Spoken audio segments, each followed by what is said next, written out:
There was a research carried out in the 1960s by psychologists who wanted to understand human behavior. They wanted to understand, is it true when something that is tempting to the human being is placed in front of them? Do they really have the ability to control themselves? Or do they just follow their desire and they just take whatever is presented to them? So they call this the marshmallow theory. I want you to Google this up later. The marshmallow theory was done by scientists in the 60s who gathered 50 children and they placed them in a room, all separate rooms. And these children were between the ages of 3 and 5. And they placed them in the rooms and they separated each and every one of them and they placed in front of each and every one of them a marshmallow. A sweet. So this marshmallow is a sweet, and the children didn't realize that they were being recorded as well. There were secret cameras. So the researchers said to each and every one of them, remember they're in their own little room, there's nobody else there, just the participant who's the child and the researcher.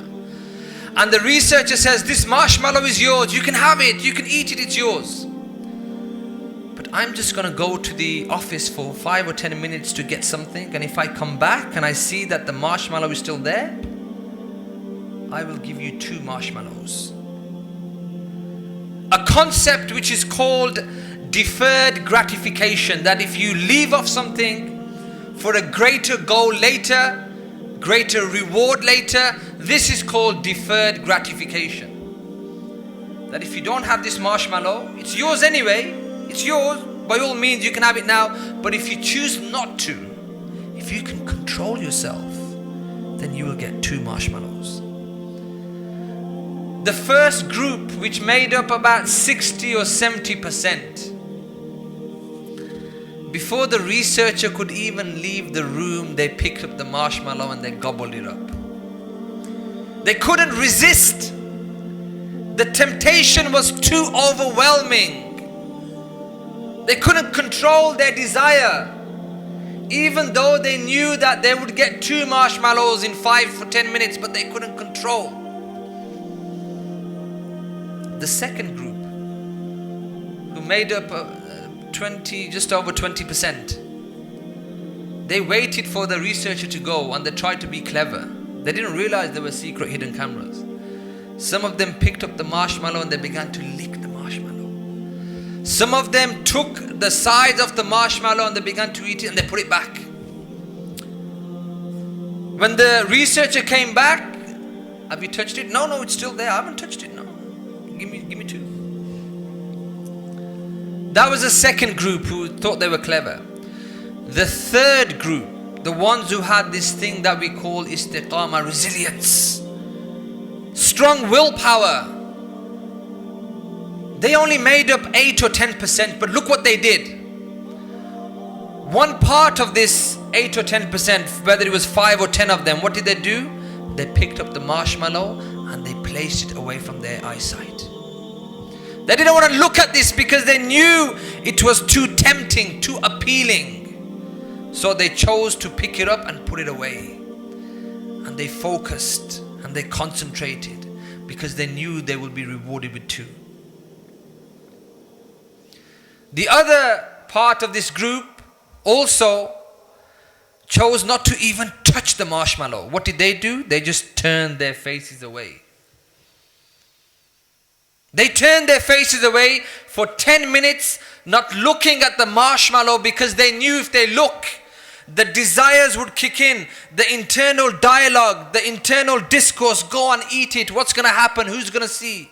So they chose to turn away.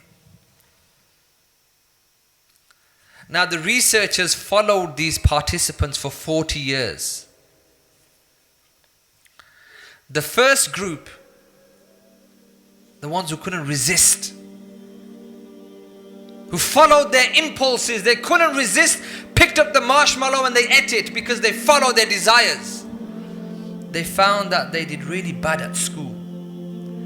They didn't finish school properly. They went from one job to another job to another job to another job. They couldn't secure a long-term job. They went from one marriage to another, marriage, divorce, marriage, divorce, marriage, divorce. They had no friends, only a handful of friends, 5 or 6 friends, but they didn't really have a healthy relationship or friendship with people around them. That was the first group, the 60% one, the ones who couldn't resist.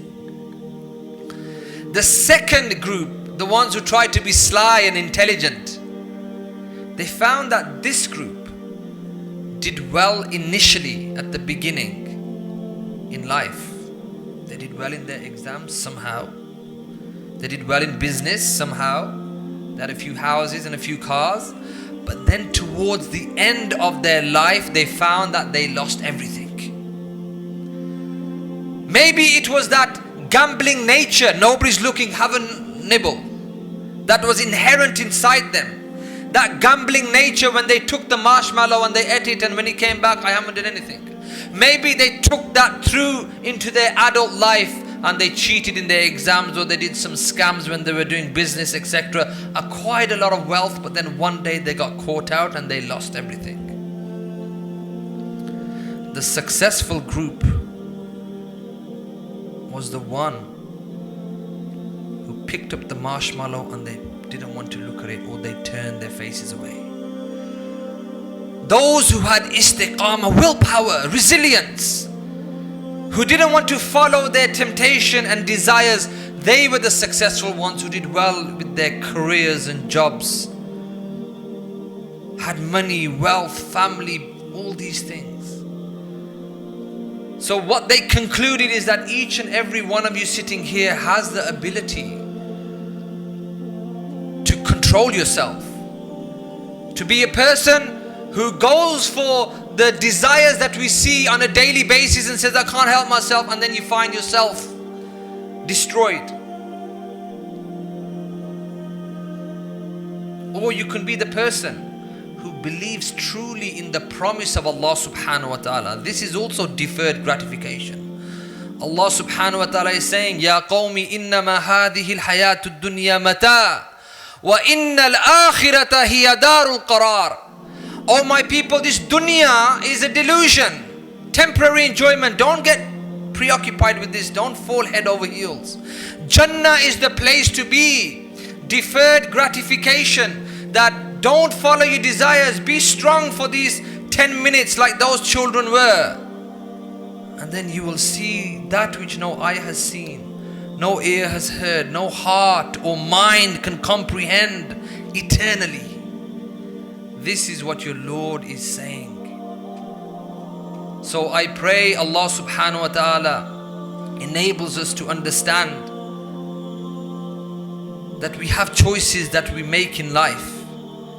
And in today's fast-paced technological world, when we have all these temptations and desires zooming in at us, we cannot use the excuse, Insan has been created weak, I can't help myself. No, you have to be like that last group who turn away from the desires, who don't get involved in desires, because your Lord is the one who is going to reward you in abundance.